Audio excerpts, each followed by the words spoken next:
வணக்கம். விரிந்த பார்வையின் இன்றைய காலை நேர செய்திச் சுருக்கம் வாசிப்பவர் சூர்யா தேவி.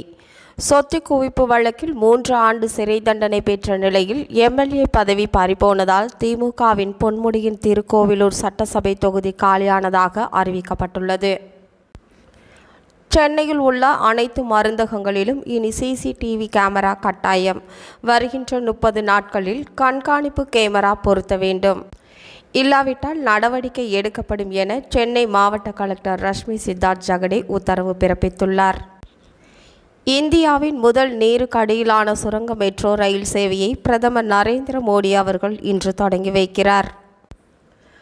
நாம் தமிழர் கட்சிக்கு கரும்பு விவசாயி சின்னம் ஒதுக்கப்படாததை திட்டமிட்ட செயலாக பார்க்கிறேன் என்றும், மக்களவைத் தேர்தலில் செருப்பு சின்னம் கொடுத்தால் கூட வெற்றி பெறுவேன் எனவும் நாம் தமிழர் கட்சியின் தலைமை ஒருங்கிணைப்பாளர் சீமான் கிராமப்புற மக்கள் அவர்களுடைய நத்தம் வீட்டுமனைக்கு பட்டா வழங்குவதில் சில சிரமங்களை சந்தித்து வந்த நிலையில் அதற்கு தீர்வு காணும் வகையில் நத்தம் இணையவழி பட்டா மாறுதல் செய்யப்படும் என தமிழக முதல்வர் மு.க.ஸ்டாலின் அவர்கள் அறிவித்துள்ளார்.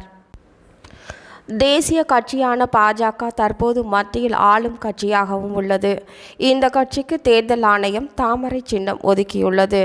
இந்த நிலையில் நாமக்கல் மாவட்டத்தைச் சேர்ந்த சமூக ஆர்வலரும் அகிம்சை சோசலிச கட்சியின் நிறுவன தலைவருமான ரமேஷ் என்பவர் தேசிய மலரான தாமரையை பாஜக பயன்படுத்துவதற்கு எதிராக சென்னை உயர்நீதிமன்றத்தில் மனு தாக்கல் செய்துள்ளார். மேலும் இந்த வழக்கில் அனைத்து தரப்பு வாதங்களும் முடிவடைந்த நிலையில் தேசிய மலராக உள்ள தாமரையை பாஜகவிற்கு சின்னமாக ஒதுக்கீடு செய்ததை எதிர்த்த வழக்கின் தீர்ப்பை தேதி குறிப்பிடாமல் சென்னை உயர்நீதிமன்றம் தள்ளி வைத்துள்ளது. மக்களவை தேர்தலை முன்னிட்டு தமிழகத்தில் அரசியல் கட்சிகள் தொகுதி பங்கீடு மற்றும் கூட்டணி குறித்து பேச்சுவார்த்தை நடத்தி வருகின்றனர். அந்த வகையில் கன்னியாகுமரியில் காங்கிரஸ் வேட்பாளராக தற்போதைய விஜய் வசந்த் மீண்டும் போட்டியிடுவார் என்று தெரிவிக்கப்படுகிறது. இத்துடன் செய்திகள்